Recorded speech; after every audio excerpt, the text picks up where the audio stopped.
사람과 한번 인사하겠습니다. 하나님의 시선으로 봅시다. 오늘 말씀은 하나님의 시선이라는 제목으로 말씀을 전합니다. 우리가 만약에 하나님의 시선으로 바라보고 그 시선을 읽을 수가 있다면 우리의 인생은 정말 놀라운 삶을 살게 될 것입니다. 유명한 화가 미켈란젤로가 어느 날 친구들을 만났어요.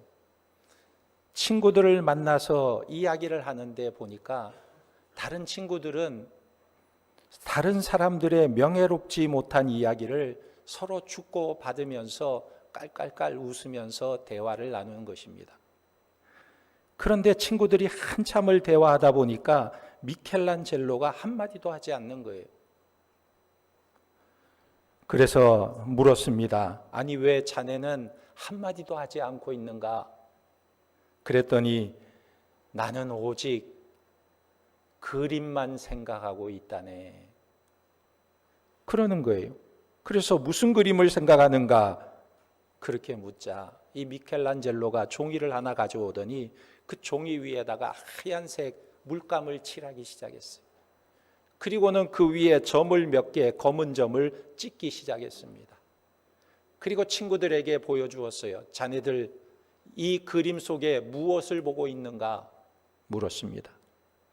그러자 일제히 친구들이 하는 말이 검은 점이 보이지, 검은 점이 보이네 그랬어요. 그러면서 친구들이 묻습니다. 그럼 자네는 무엇이 보이는가? 묻자 미켈란젤로가 이렇게 말합니다. 나는 무엇을 보는지 아는가? 나는 검은 점보다 하얀 여백을 보고 있다네. 이 여백 속에 어떤 그림을 그릴 것인가를 생각하고 있다네.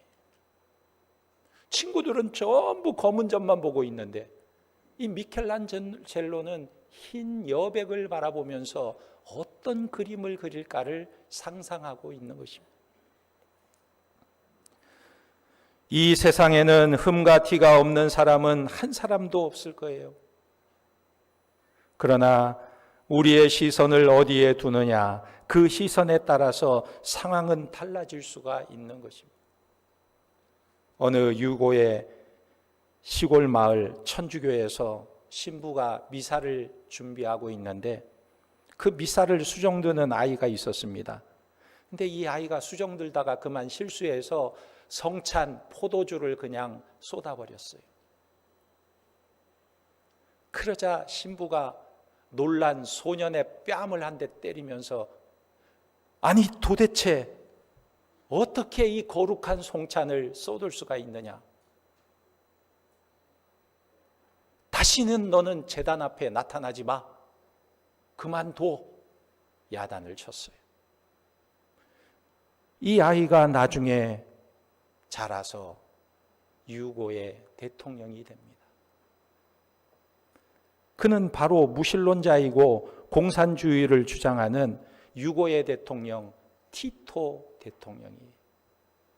저 사람이 얼마나 나중에 폭정을 하는지 그 어릴 때의 상처를 가지고 폭정을 하는 거예요.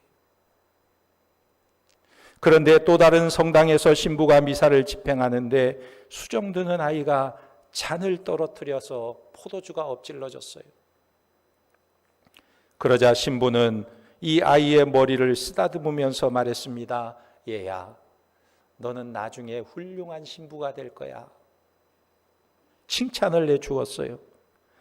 그 후에 이 아이가 커서 신부가 되었습니다. 그가 누구냐면 그 유명한 그리스도라면 어떻게 사실까 이 책을 쓴 풀턴신 신부가 된 것입니다. 사람이 보는 시선도 이렇게 사람에게 영향을 미치는 거예요. 그렇다면 하나님께서 우리를 보실 때 어떻게 보고 계실까요? 흠과 티와 실수를 보실까요? 아니면 무한한 가능성으로 우리의 앞날을 보고 계실까요? 우리가 어떤 시선으로 사람과 사물을 보느냐가 그 사람의 인생을 지배하는 것입니다. 그렇다면 우리 하나님의 시선에는 어떤 특징이 있을까? 첫째는요, 하나님의 시선은 우리의 중심을 보시는 것입니다.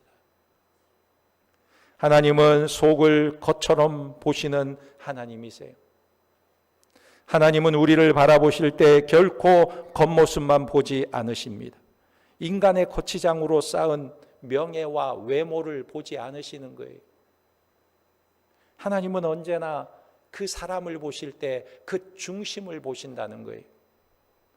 예를 들어서 우리가 아무리 멋진 옷을 입고 화장을 하고 향수를 뿌리고 병원에 갔습니다. 병원에 가서 우리의 건강을 진단하려면 어떻게 해야 돼요? 엑스레이를 찍어서 속을 봐야 되지요. 속을 보려면 어떻게 합니까? 가운으로 갈아입고 모든 화려한 옷은 다 벗어야 돼요. 그리고 사진을 찍어야 되는 것입니다. 그러니까 아무리 꾸민 외모가 무슨 소용이 있습니까?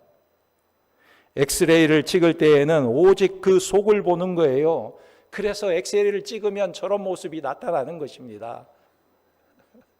아무리 화려하게 자기를 꾸미고 치장하고 향수를 뿌리고 가도 우리가 보는 것은 저 엑스레이 속 사람을 보는 거예요. 우리가 아무리 부유하고 뛰어난 외모를 가졌다 해도 하나님이 보실 때에는 앙상한 뼈와 같은 초라한 영혼일 수가 있는 것입니다. 그래서 우리는 하나님의 눈에 잘 보여야 하는 사람들이에요.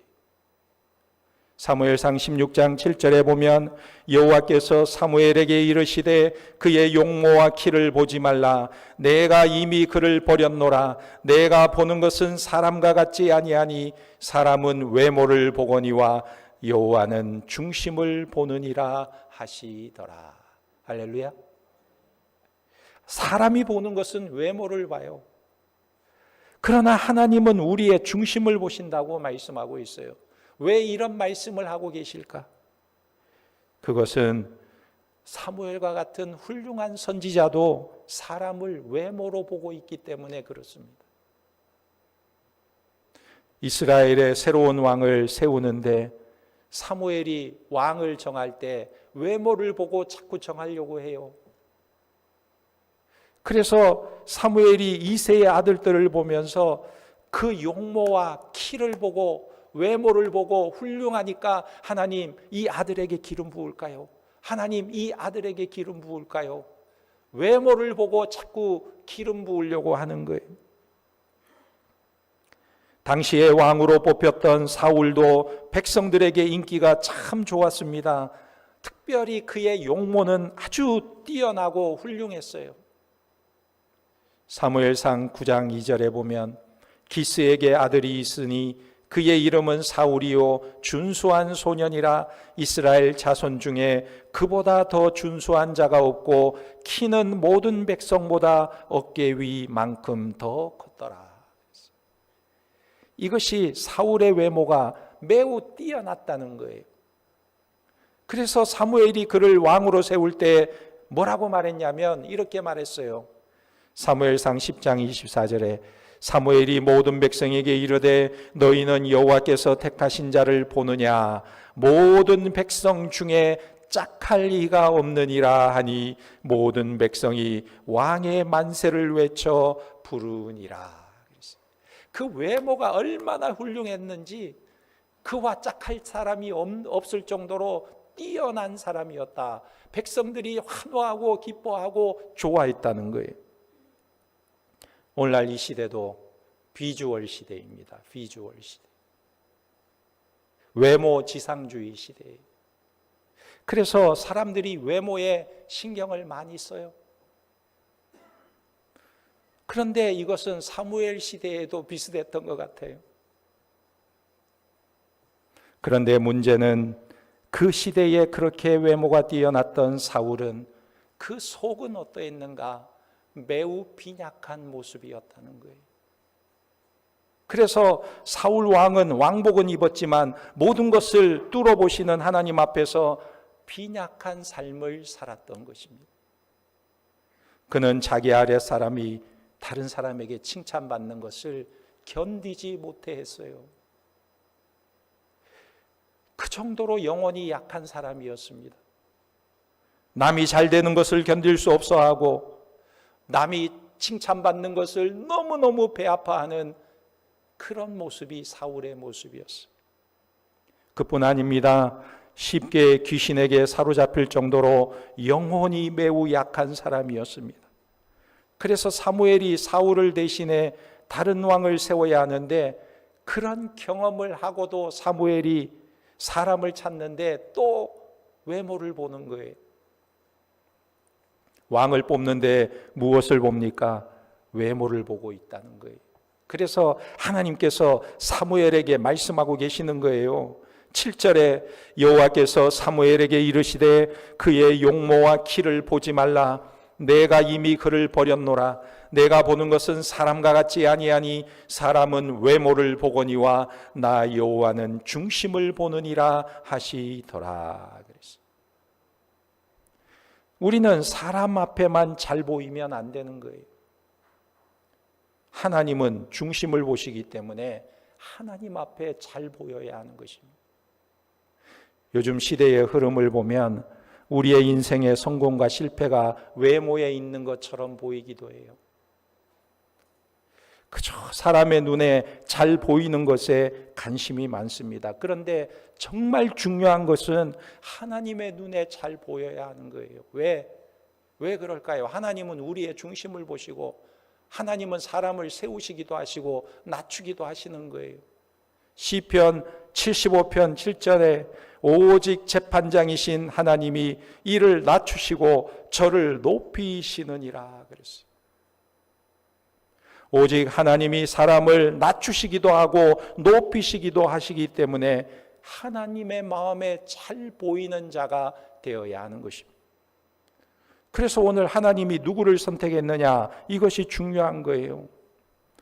사무엘이 자기 왕을 뽑고 있는데 이새의 아들 중에 하나님이 뽑으라고 해서 이새의 아들들을 살펴보고 있는 거예요. 8명의 아들들이 있었는데 첫째부터 사무엘 선지자 앞으로 지나가는 것입니다. 이새의 아들들이 지나가는데 사무엘이 보고 외모가 준수한 아들을 보고 하나님, 이 아들에게 기름 부을까요? 그러니까 하나님이 너 아니다. 그 아들은 아니다 말씀하시는 거예요. 두 번째 아들을 보고 이 아들에게 부을까요? 그도 아니다. 세 번째 아들을 보고 이 아들에게 기름을 부을까요? 그도 아니다. 네 번째, 다섯 번째, 여섯 번째, 일곱 번째 다 아들을 데리고 왔는데 다 아니다 말씀하시는 거예요. 이제 아들이 없어요. 사무엘이 묻습니다. 이 집에 아들이 이제 없습니까? 그러자 막내 아들이 있기는 합니다만 들에서 양을 치고 있어요. 여러분, 당시에 양을 친다는 것은요, 집에서 가장 힘든 일, 허드렛 일을 하는 자예요. 집에서 천덕꾸러기로 여김을 받는 자가 그 일을 하는 거예요. 그러니까 이 다윗은 그 집안에서 별로 귀하게 여기지 않았던 아들인 것 같아요. 어떤 분은, 신학자는 그렇게까지 말해요. 배다른 아이가 아닐까, 그렇게까지 말할 정도로 이 아들은 귀하게 여김을 받지 못했어요. 그런데 그 다윗을 데리고 왔습니다. 들에서 양을 치고 있는 이 막내 아들 다윗을 데리고 왔어요. 그런데 그가 오니까 성경이 뭐라고 표현하고 있냐면 그 빛이 붉고 얼굴이 아름다웠더라 이렇게 표현하고 있어요. 여러분, 이것이 외모가 훌륭하고 뛰어났다는 표현이 아닙니다. 이런 표현은요, 여성에게 하는 표현이었어요. 무엇을 말하냐면 다윗은 블레셋과 싸울 만한 용사가 안 된다는 거예요. 기름 부음 받을 왕감이 아니라는 거예요. 그런데 하나님께서 그 아들에게 기름을 부으라고 말씀하고 있습니다. 그래서 이 다윗에게 기름을 붓자 다윗은 성령 충만함을 받게 됩니다. 다윗은 가족도 인정하지 않고 외진 곳에서 외롭게 광야에서 양을 치는 소년이었습니다. 그런데 하나님은 그의 영혼의 맑음을 보았던 거예요. 하나님과 교제하는 영혼의 강함을 보셨습니다. 냄새나는 양을 치지만 하나님과 대면하는 사람을 바라보신 거예요. 그래서 하나님은 그를 위대하게 보셨고 적장 골리앗을 치는 사람으로 세우신 거예요. 기름 부어주신 거예요. 하나님께서 사람을 보실 때 그 사람의 경제적인 능력과 사회적인 지위와 지식 정도를 보는 것이 아니라 단순하고 순박하지만 비록 낮고 천하지만 그 영혼이 하나님을 사랑하고 하나님과 교제하고 하나님을 바라보는 강건한 사람을 하나님께서 선택하시는 것입니다.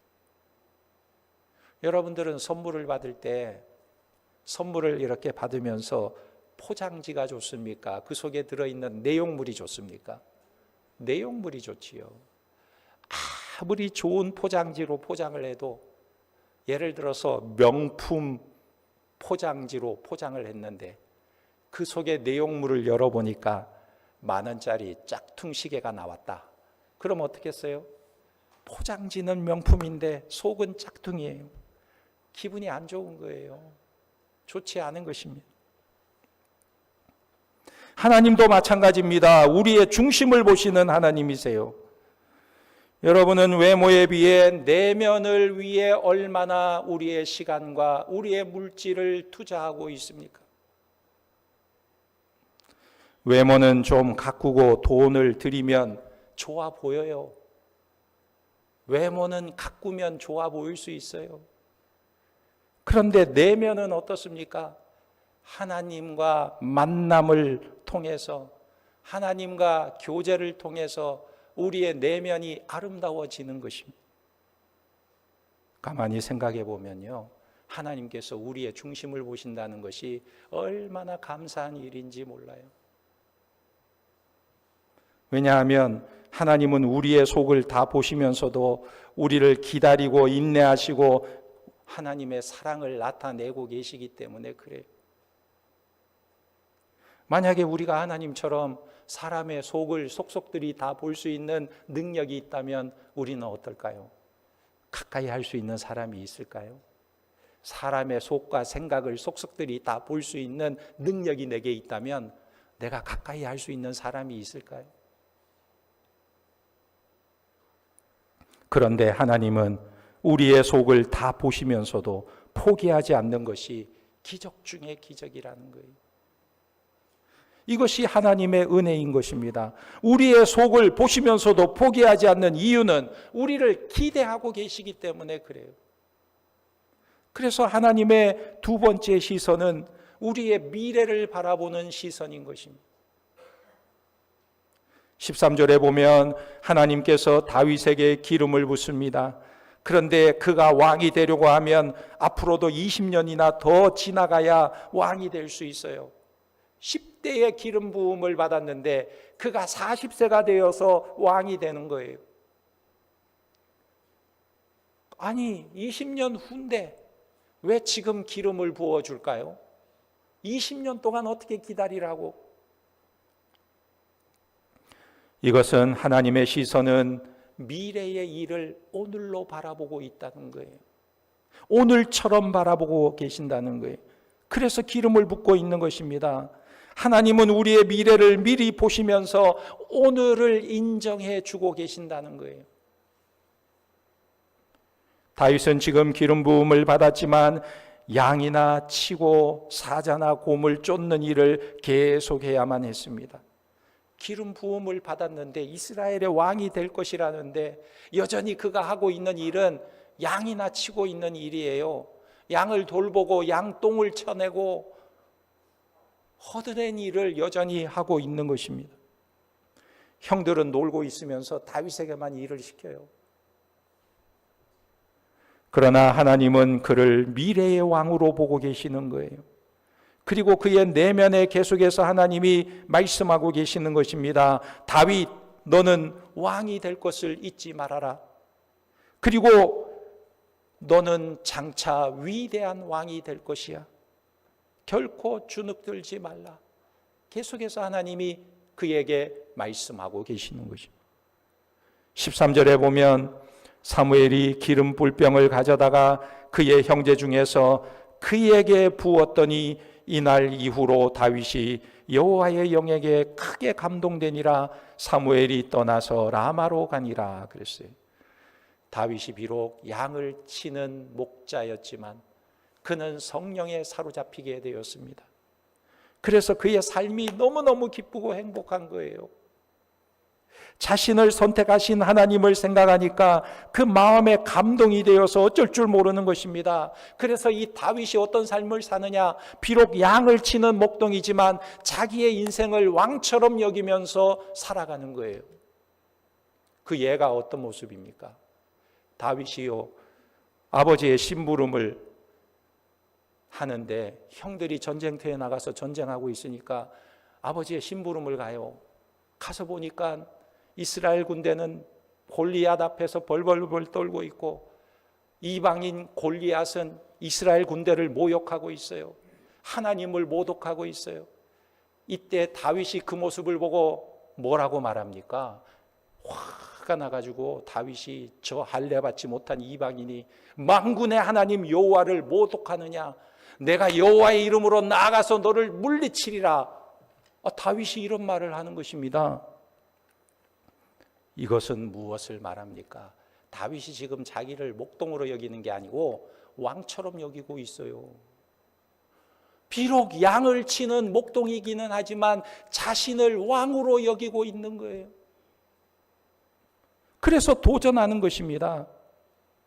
오늘 우리도 자신을 하나님이 보시는 시선으로 바라보는 자들이 되기를 주님의 이름으로 축원합니다. 고대 근동 사람들은요, 이스라엘 민족을 하비루라고 불렀어요. 하비루. 하비루라는 말은 이 고대 근동에 정처 없이 떠도는 잡족을 가리켜서 하비루라고 불렀어요. 그래서 이 하비루 하다가 히브리 민족이 된 거예요. 히브리 민족. 그냥 잡족같이 떠도는 민족이 히브리 민족이에요. 그런데 놀라운 것은 하나님이 그들이 아직 이집트에서 노예 생활하고 있을 때 그들에게 뭐라고 말씀하신지 아십니까? 출애굽기 19장 6절에 이렇게 말해요. 너희가 내게 대하여 제사장 나라가 되며 거룩한 나라가 되리라. 너는 이 말을 이스라엘 자손에게 전할지니라. 하나님이 이스라엘 자손에게 뭐라고 말하냐면 너희는 거룩한 제사장 나라가 될 것이다. 이것은 사실 놀라운 말씀이 아닐 수가 없어요. 당시 이스라엘 백성들이 이집트에 노예 생활하고 있는데 그 이집트에서 엄청난 건축을 했어요. 그런데 그때 당시 애굽의 제사장들이 하는 일들을 이스라엘 백성들이 다 보았습니다. 제사장이 어떤 존재인지 알고 있었어요. 그런데 하나님께서 너희가 그 제사장 나라가 될 것이다 말씀하고 있는 것입니다. 너희가 그 제사장 나라가 될 것이다.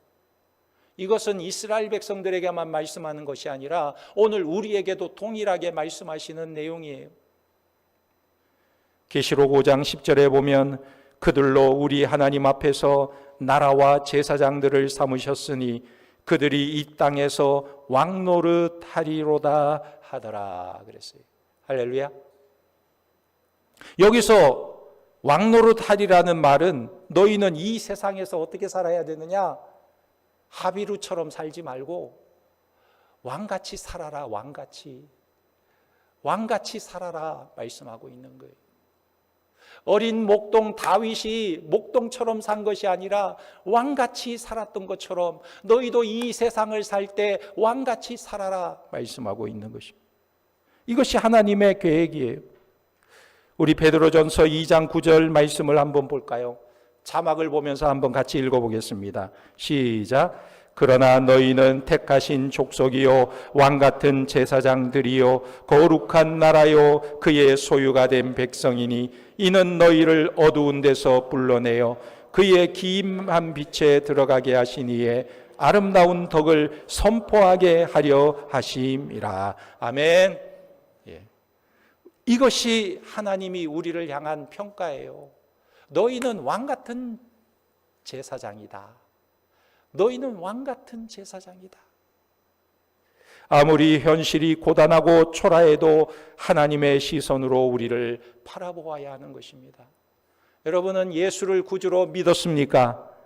죄사함을 받았습니까? 성령을 받았습니까? 그러면 왕같이 살아야 되는 거예요. 다윗이 기름 부음을 받은 이후에 성령이 충만해서 왕같이 살았다. 세 번째로 하나님의 시선은 역동적인 특징이 있습니다. 여러분, 하나님의 시선은요, 실제가 되는 거예요. 레이저를 이렇게 밤하늘에 쏘면 그 레이저가 형상으로 나타나요. 레이저 쇼를 보면 막 저 하늘 허공에 그냥 영화가 펼쳐지잖아요. 그런 것처럼 우리 하나님의 시선은 실제가 되는 것입니다. 하나님은 천지 만물을 말씀으로 창조하셨어요. 빛이 있으라 하시니까 빛이 있었고, 말씀하실 때 모든 것이 실제가 되었습니다. 마찬가지로 하나님이 우리를 보시는 대로, 하나님의 시선대로 우리는 이루어지는 거예요.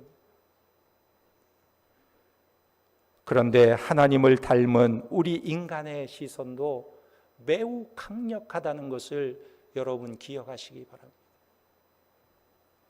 예를 들어 1760년대 18세기의 와츠라는 사람이 주전자에 물을 담아서 난로에서 물을 끓이고 있는데 물이 끓자 이 뚜껑이 들썩들썩 하는 거예요. 들썩들썩 하다가 탁 떨어지는 거예요.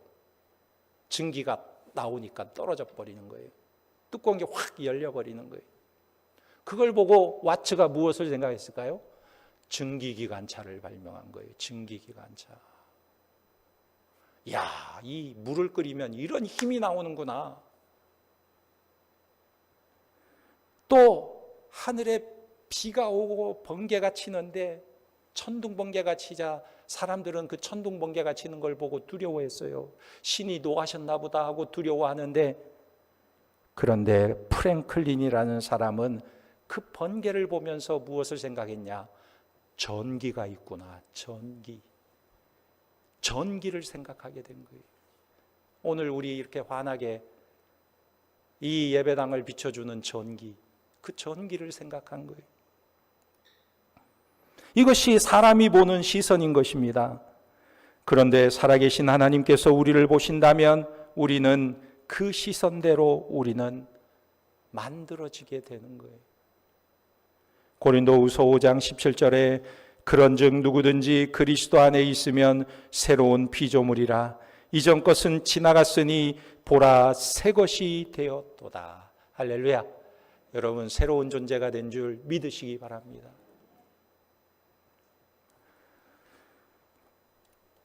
이태리의 유명한 조각가 도나텔로라는 사람이 있어요. 도나텔로. 이 사람이 조각을 하기 위해서 3톤이나 되는 돌을 구입을 했습니다. 대리석을 구입했어요. 그런데 이 대리석을 보니까 너무나 쓸모가 없는 거예요. 흠이 많고 구멍이 많이 있어요. 이걸 가지고 작품을 만들다가 작품에 흠이 나타나면 아무 쓸모가 없는 것입니다. 그래서 할 수 없이 이 3톤이나 되는 대리석을 반품을 하는 거예요. 요즘은 우리 반품하기 쉽잖아요. 쿠팡 반품 누르면 바로 가져가잖아요. 옛날에 대리석 3톤짜리 반품하려면 어떻게 반품했을까요?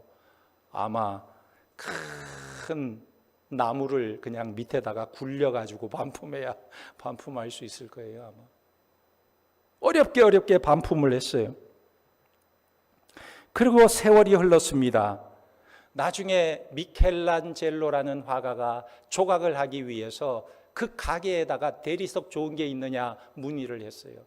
그랬더니 이 악덕업자 대리석 주인이 예전에 팔았다가 반품당한 그 대리석을 다시 판 거예요.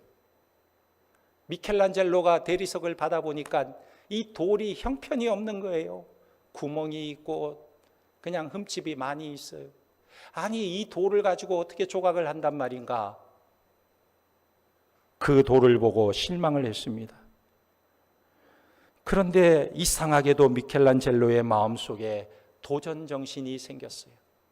이 흠집을 피해가면서 한번 조각해 볼까?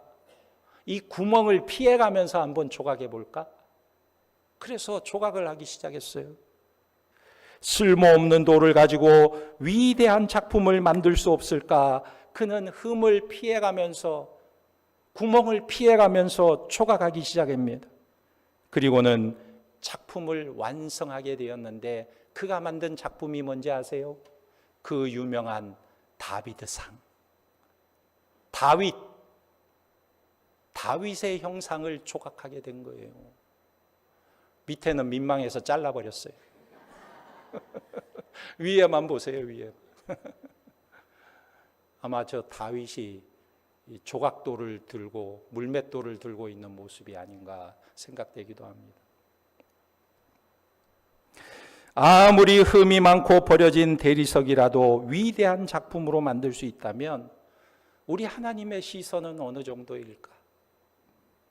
아무리 세상에 버려진 인생이라도 하나님은 위대한 사람으로 재창조할 수 있는 줄 믿으시기 바랍니다. 어느 소년이 일찍이 부모를 잃어버렸어요. 그래서 이 아이가 삐뚤어지기 시작하는데 동네에서 끊임없는 말썽을 피웁니다. 사람들이 말해요. 이 아이는 정말 구제불능입니다. 이 아이는 통제할 수가 없어요. 저질이에요. 그래서 모두가 다 그를 기피해요. 그런데 어느 한 신실한 크리스찬이 그 아이를 불쌍히 여기면서 그 아이에게 다가가기 시작했어요. 이 아이에게 줄 예쁜 옷을 한 벌 사가지고 그 아이에게 다가가서 옷을 입혀주려고 합니다. 그런데 이 아이가 그 옷을 보더니 손으로 확 낚아채서는 옷을 쫙 찢어가지고 버리는 거예요.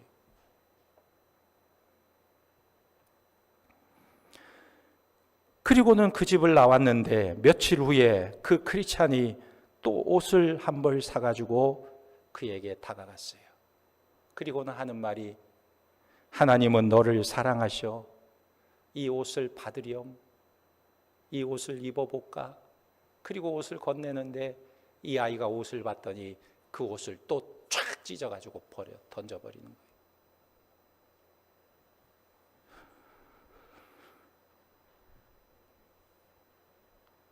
그 다음에 이 크리스찬이 또 옷을 사가지고 그 집에 찾아갔어요. 그러자 이 아이가 그 크리스찬의 모습을 보고는 눈물을 흘리는 거예요. 그리고는 그 옷을 이제는 받았어요. 왜 그랬느냐? 내가 이렇게 못됐게 하는데도, 내가 이렇게 거부하는데도 3번이나 나를 찾아온다는 것은 정말 나를 사랑하기 때문에 저렇게 찾아오는 것이구나. 깨닫게 되고는 그 옷을 입고 이분을 따라서 교회를 가게 됩니다. 그리고는 교회에 가서 성경 공부를 하는데 하나님의 사랑을 깨닫고 그가 변화돼요.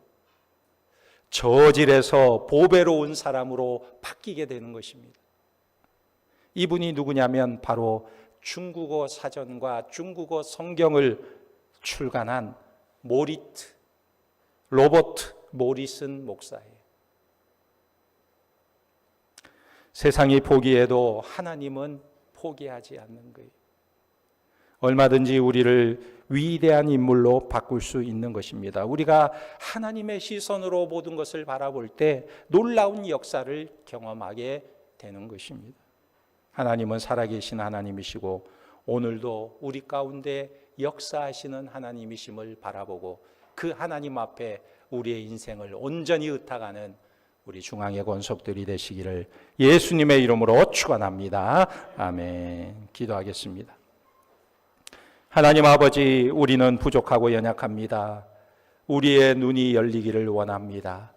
우리의 눈에 보이지 않는 하나님께서 눈동자와 같이 우리를 살피시고 우리의 중심을 보시고 하나님의 시선으로 우리의 미래를 보시고 역사하시고 인도해 가심을 바라보며 하나님의 시선 속에 살아가는 하나님의 백성들이 되도록 인도하여 주시옵소서. 예수님의 이름으로 기도하옵나이다. 아멘.